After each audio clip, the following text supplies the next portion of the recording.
Salah satu strategi yang paling sering dipakai oleh semua perusahaan untuk bikin consumer loyal itu kan bikin loyalty program ya. Banyak banget perusahaan melakukan loyalty program gitu ya. Walaupun loyalty program ini nggak banyak dibahas di mana-mana, kayaknya nggak seksi gitu. Padahal, oh ini menarik banget.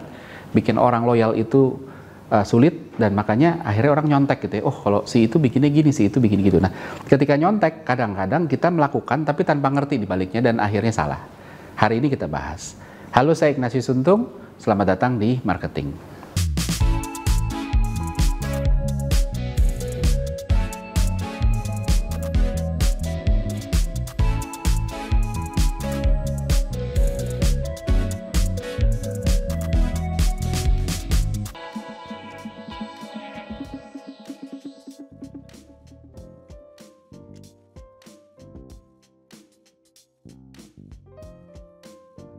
Oke, jadi kalau kita ngomongin soal bisnis, semua bisnis itu pasti pengen konsumennya loyal gitu ya. Karena umumnya CAC, cost acquisition customer, itu pada umumnya itu lebih tinggi dibanding cost of retention. Jadi nge-retain itu, mempertahankan, bikin konsumen loyal itu biasanya lebih murah pada umumnya. Kalau nggak lebih murah itu tanda tanya gitu ya. Dan ini kalau kita ngomongin loyalty program itu strategi yang mungkin udah paling tua gitu ya. Maksudnya udah paling lama, udah lama banget bahkan sebelum ada digital gitu ya. Sayangnya nggak sedikit yang salah kaprah gitu, salah strategi, akhirnya loyaltinya nggak didapat gitu ya. Nah kita harus ngerti dulu esensinya bahwa paling dasar yang bikin orang balik lagi, pertama sebelum masuk ke terlalu jauh ya, untuk bikin orang stay di sini itu kualitas produknya harus aman dulu. Harus oke dulu, layanannya oke. Kalau komplainnya masih banyak, jangan ngomongin loyalty. Mau bikin loyalty program apapun nggak akan jalan gitu ya. Gitu. Tapi jadi selalu start dari sana, jangan belum apa-apa udah bikin loyalty program yuk. Tar dulu komplainnya, lihat tinggi apa enggak gitu ya. Nah, terus kita ngelihat juga bahwa yang paling dasar yang bikin orang balik lagi itu apakah value-nya masih didapat gitu ya. Apakah saya kesini tuh lebih baik dibanding ke lihat brand lain gitu ya. Kita juga harus ngerti kenapa orang-orang ini butuh dipertahankan, dibikin stay sama kita. Yang pertama adalah karena ya tadi yang saya udah singgung di depan bahwa lebih murah nge-retain dibanding mengakuisisi gitu ya. Akuisisi itu masih ada consumer perceived risk. Orangnya masih jangan-jangan nanti gini karena belum pernah coba kan. Kalau saya baru mau diakuisisi saya mikir ntar kalau pakai produk ini nanti gini nggak ya, nanti gitu ya. Ada consumer perceived risk gitu ya. Kalau existing itu udah pernah coba. Jadi jangan-jangannya udah semakin minim. Maksudnya udah nggak ada jangan-jangan lagi gitu ya, itu minim lah ya. Nah, walaupun tadi balik lagi hygiene faktornya harus clear dulu bahwa memang komplainnya rendah. Kalau syukur-syukur nggak ada, itu harus diberesin dulu. Kalau belum ya bahaya akhirnya gitu ya. Justru bahayanya kenapa? Karena loyalty program ini kan harusnya jadi community of endorser. Orang-orang yang happy itu sebisa endorse, saya pakai ini aja. Nah, ketika komplainnya masih tinggi, kita bikin loyalty program, akhirnya jadi community of toxic consumer. Mereka akhirnya jadi tempat wall of shame, bukan wall of fame. Jadi mereka bilang, aduh ini produknya kok ini yang lain ada yang ngerasain nggak dan lain sebagainya gitu ya. Kalau dibikinin community. Nah, jadi indikator untuk mulainya adalah komplainnya masih tinggi apa enggak, NPS-nya, Net Promoter Score-nya bagus apa enggak, brand customer satisfaction-nya oke apa enggak dan lain selanjutnya, gitu ya. Nah, terus habis itu alasan kedua kenapa orang-orang tertentu itu harus kita retain. Bisa jadi karena dia udah lama gitu ya, sehingga ketika dia udah lama kita udah tahu maunya apa, risiko lepasnya kecil gitu ya. Karena kita udah tahu gimana handle mereka, apa yang mereka butuhin gitu. Nggak perlu coba-coba strategi baru, produk baru gitu yang aneh-aneh gitu ya. Kalaupun bikin yang baru kita udah tahu, orang akan maunya kayak gini. Dan buat perusahaan itu nge-save energi, nge-save cost, resource banyak sekali gitu ya. Penting banget. Dan yang kedua adalah ketika mereka udah lama ini jadi social proof. Orang akan ngelihat, brand ini kok yang punya, yang pakai brand ini kok semua rame ya, banyak ya, dikumpulin ya, happy ya. Itu jadi social proof untuk orang mikir jadi brand ini bagus. Kenapa? Yang udah pakai tuh semua stay semua gitu. Banyak yang masih stay. Nah, terus habis itu yang kenapa mereka berharga adalah juga karena mereka memang si LTV-nya bagus. Si LTV adalah consumer lifetime value. Gitu. Consumer lifetime value adalah value yang dibawa konsumen kepada perusahaan selama dia masih bersama-sama kita. Jadi nggak harus lama gitu. Contohnya misalnya nasabah bank-bank yang prioritas, nasabah prioritas gitu ya, itu tabungannya besar. Sampai dibikinin jalur sendiri, lebih aman, lebih nyaman gitu. Lalu ada yang tanya, itu kan bukannya consumer tiering, itu bukannya consumer tiering ketimbang loyalty program. Benar, tapi loyalty program juga memang harus sejalan dengan consumer tiering gitu ya. Jadi kasih benefit ke konsumen yang lebih berharga untuk perusahaan dibanding yang lain gitu. Nah, ada beberapa contoh yang kita bisa ambil. Salah satu yang selalu jadi contekan itu punyanya Garuda, GFF, Garuda Frequent Flyer. Ini mungkin loyalty point atau loyalty program paling tua di dunia. Setiap terbang dapat poin, poinnya bikin naik tier dari blue ke silver, silver ke gold, gold ke platinum dan selanjutnya gitu ya. Awalnya cuma terbang sekali, biasanya orang cobain terbang sekali pakai Garuda dapat poin.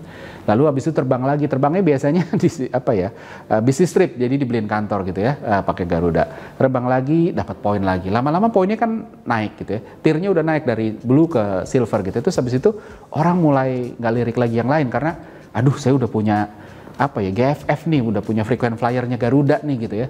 Mau terbang ke tempat lain ada yang lebih murah, nggak deh ini aja deh gitu ya. Rela bayar lebih mahal untuk nambah poin dan untuk mempertahankan tier itu tadi gitu. Padahal kalau dipikir-pikir, poinnya kan sebenarnya kita yang bayar gitu. Dari selisih harga tiket yang lebih mahal gitu ya.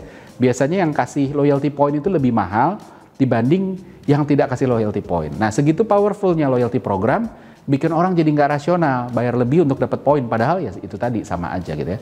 Nah, yang kedua adalah contoh kedua yang kita bisa ambil juga adalah layanan prioritas lah ya. Nggak perlu antri, ini prioritas di bank ya.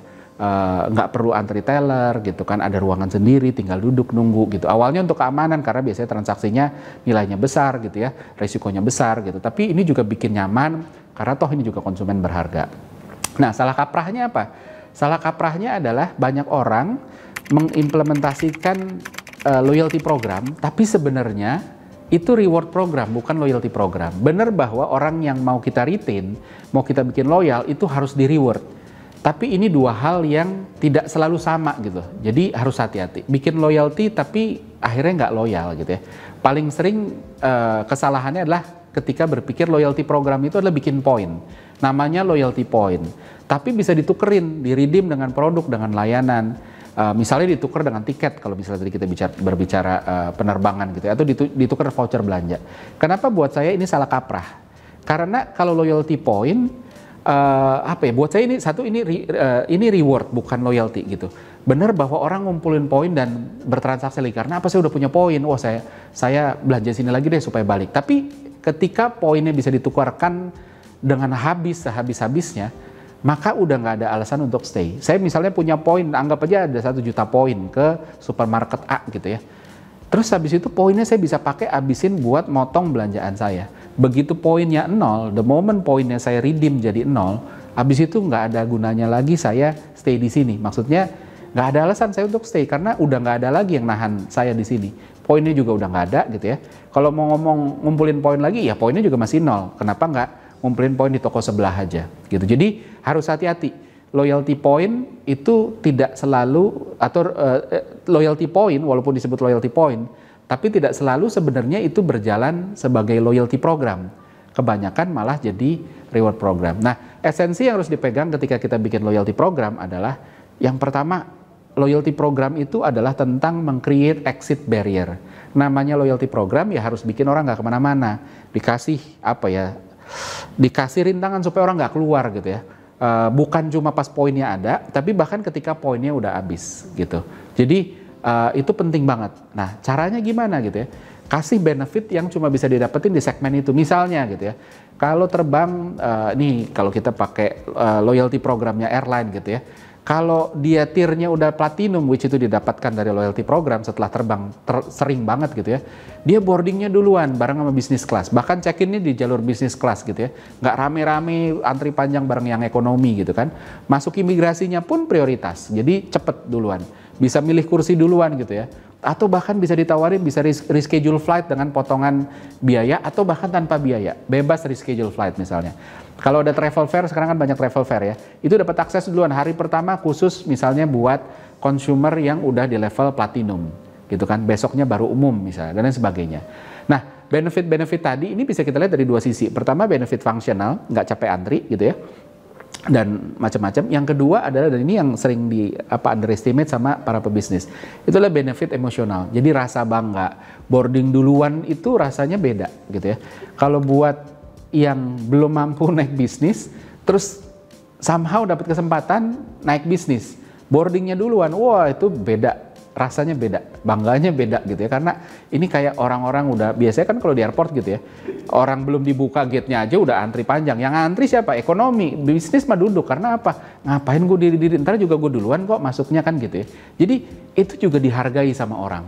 Nah gimana dengan bisnis lain? Kesempatan untuk coba produk varian baru duluan, dapat diskon tambahan, di atas diskon apapun yang udah berlaku, gratis atau potongan ongkos kirim, priority delivery, atau apapun itu bisa ditawarin sebagai penawaran untuk loyalty program. Kalau kamu loyal sama kita, naik kelas, kamu bisa kita tawarin ini.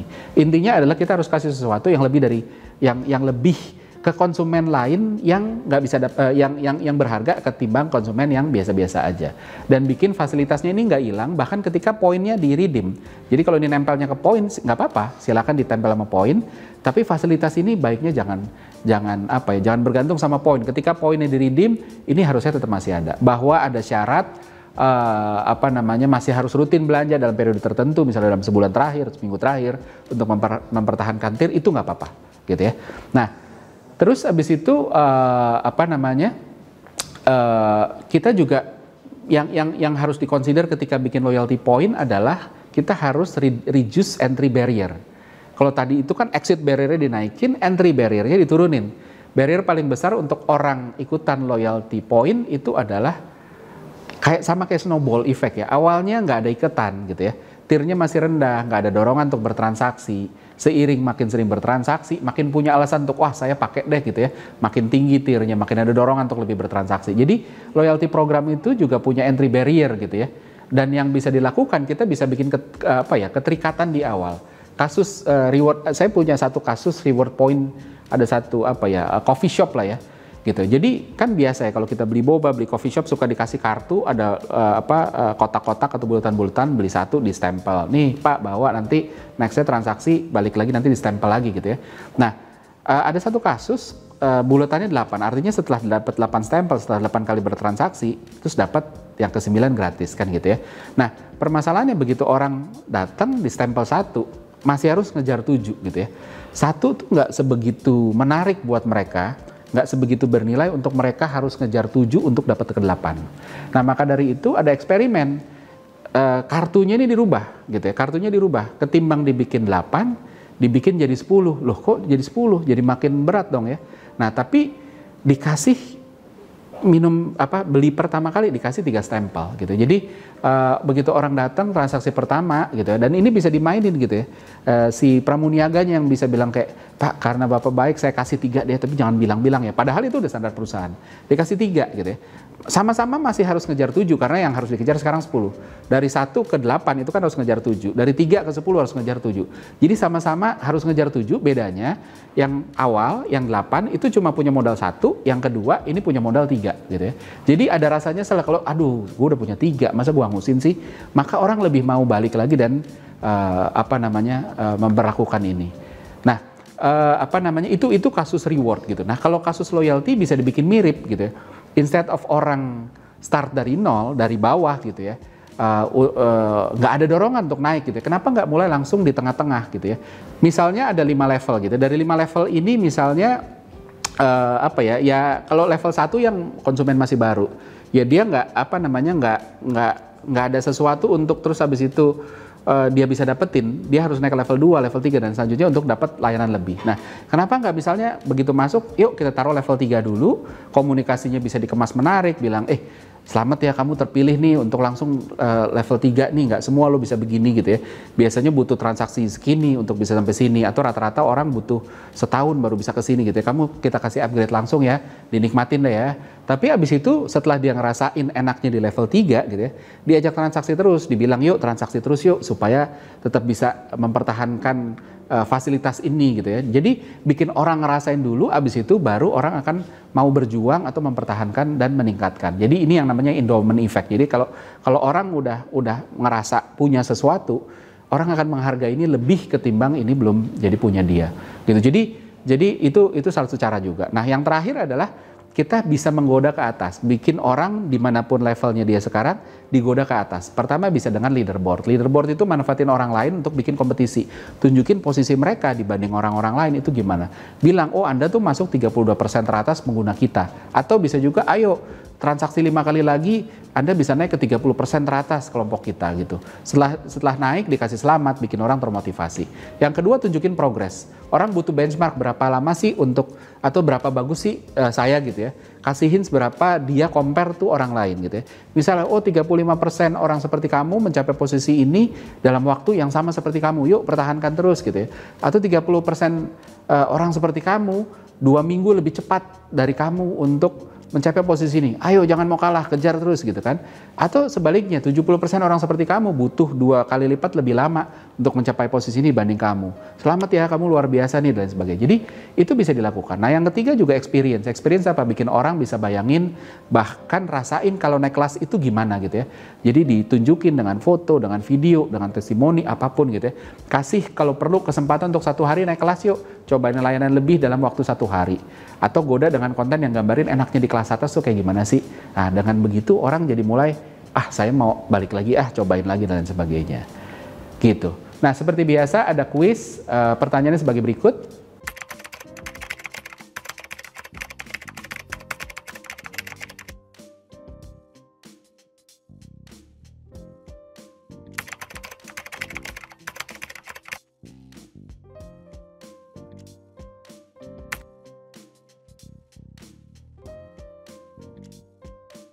Pemenang dari episode ini bisa dilihat di episode depan. Selalu saksikan Marketing di Marketers TV. Saya Ignatius Untung, pamit undur diri.